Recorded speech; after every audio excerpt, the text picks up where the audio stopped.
Yo, it's Brian here. Today, gonna be talking about the San Francisco 49ers, as always, doing another top 3 video. This time, talking about the 3 reasons why 2018 was a great year for the 49ers. I know you're wondering, why would you say that? They went 4-12, they freaking sucked.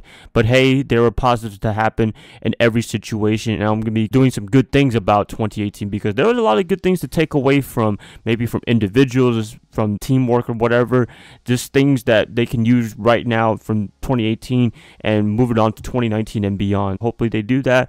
These are 3 great things of 2018. Before I get the video started, I want to talk a little bit about the Antonio Brown video. I got a lot of very divided answers on what should we do with Antonio. Should we trade for him? Should we not trade for him? A lot of you guys said yes. A lot of you guys said no. You guys gave some good reasons, but you know, I kind of do stand in between. I'm more leaning towards trade him, take a little risk, although I do not want to give up that first round pick, that number 2 pick overall, to get him. I don't think we should be doing that, but maybe a future first rounder in 2020 and maybe a second rounder, I don't know, something like that. But that second pick, I wouldn't budge with that with the Steelers, and if they don't want to do it, then I guess we're not going to be doing this trade at all. But hey, that's just my opinion, Mr. Couch GM right here. That was a pretty divisive answer. Also, the Odell Beckham Jr. conversation, some of you guys have been mentioning that. I don't know, I do like Odell, very talented player just like AB, but I think the difference between those two is injury history. Odell, he's been pretty knick-knack a lot of the times in his career. Last year, he missed the majority of the season. In 2018, he missed the last month of the season going out, although they were pretty much in the water, not doing anything for 2018. He was still injured for that duration of the period. That's not a good sign because the 49ers, we have a lot of injury history, and we can't afford to trade for another injury-prone player. That would not be a good idea. Although AB has been a little knick-knacked in his career, for the most part, he's been staying healthy. He's been very productive. His level has not dropped yet. I haven't seen that yet. I don't really suspect that anytime soon. So if they wanted to trade for him, I think he'll be great for this team. And Kyle Shanahan will definitely get the best out of him, as I said in my last video. So yeah, that's my opinion right there about AB even more.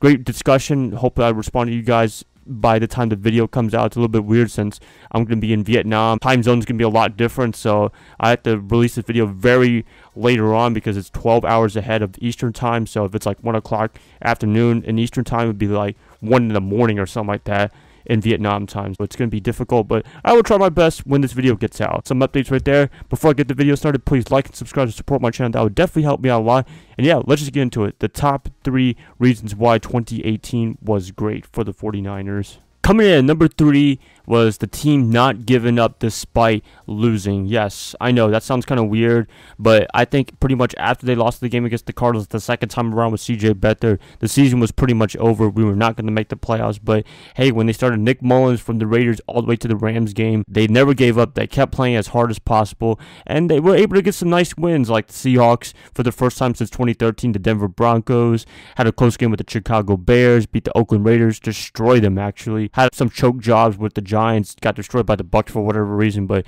hey, whatever. But they had a lot of good games to the point where they could have won a lot of games, but it didn't happen. They were still able to fight. Some teams would probably just tank and just call the season, bench all their starters, and just use their backups to get some playing time. But no, Kyle Shanahan, John Lynch, they said no. They were going to keep playing everyone, and everyone kept playing, and I think that's going to bode well for 2019 if the injury bug does not happen. That was really good for them to keep playing, keep fighting on, and maybe when 2019 they'll have a good season, they'll be like, 2018 we did a pretty good job. In my opinion, we could have won those games that we should have won, to be honest. If they keep doing that, they keep winning, they keep trying, then it's going to bode well in the future. Coming in at number 2, I have the 2018 draft class. Now, what I'm not hoping for this class is to have a sophomore slump like the 2017 class. Almost everyone in that class did not do a good job. We also had a player that got released, which was Reuben Foster, a highly drafted player in the first round, and he's not there anymore for the 49ers after a little over a year, which was disappointing. So hopefully 2018, everyone in that class does not have that sophomore slump. Hopefully they can keep the playing as they were in 2018, moving on to 2019. All these players, man, they did a pretty damn good job. Mike McGlinchey, offensive tackle. At first, people were like, why we drafted this guy? But hey, he's doing a pretty damn good job as an offensive lineman. It'd be nice to have Quentin Nelson as well from the Colts. I really wanted him before the draft, but hey, they took him, and he's doing a fantastic job. First team All-Pro. And hopefully McGlinchey gets there in 2019, which I think he can. Also, Dante Pettis, Fred Warner, great guys. Kentavious Street, I don't know what's going to happen with them. Hopefully he can get ready for 2019 after his torn ACL at NC State, so that'd be interesting to see there. DJ Reed, he's had some moments. Marcel Harris coming from his ACL injury, playing 3/4 of the season at the end of it, starting with the Seahawks game all the way to the end. He's made some really nice plays, and he looks like the future for this team, which is pretty damn good. Richie James, I love this little guy. He's pretty much our kick returner, punt returning man, and he's done a fantastic job there. And he also can play receiver as well. These guys, they all contributed just like the 2017 draft class, and hopefully 2019 they can keep it up and not have a sophomore slump. Coming in at number 1 as the biggest reason why 2018 was great for the 49ers was tight end George Kittle. I mean, seriously, I put this guy number 1 in everything, but this guy is so impressive as a tight end. He actually has the NFL record for the most receiving yards as a tight end. He has 1,377 yards, which is freaking amazing. I think the last guy that he broke was Rob Gronkowski's record. I'm assuming because Gronkowski's a freaking beast from back in the day. Not now, but from before. Kittle, man, he's just freaking awesome. And to do it with 3 quarterbacks in 1 season, that is just impressive as well. Although he could have a pretty good rapport with Garoppolo when he comes back, but unfortunately he got injured. Beathard, he was his go-to guy. Mullins, definitely his go-to guy. He's able to adapt to any quarterback, and that's a mark of a great receiver, is when you're not reliant on an elite quarterback. When you can use any quarterback that they give you and be able to do great, that's a really good receiver / tight end, whatever you want to call it. Kittle, freaking amazing, and I hope 2019 he can have even a better season, which I'm pretty sure that Shanahan's going to be going to this guy even more, assuming that, you know, we don't have any big receiver targets if we don't trade for Antonio Brown or Odell Beckham or any high-profile receivers. I really don't need to say anything else. I talked about this guy so many times.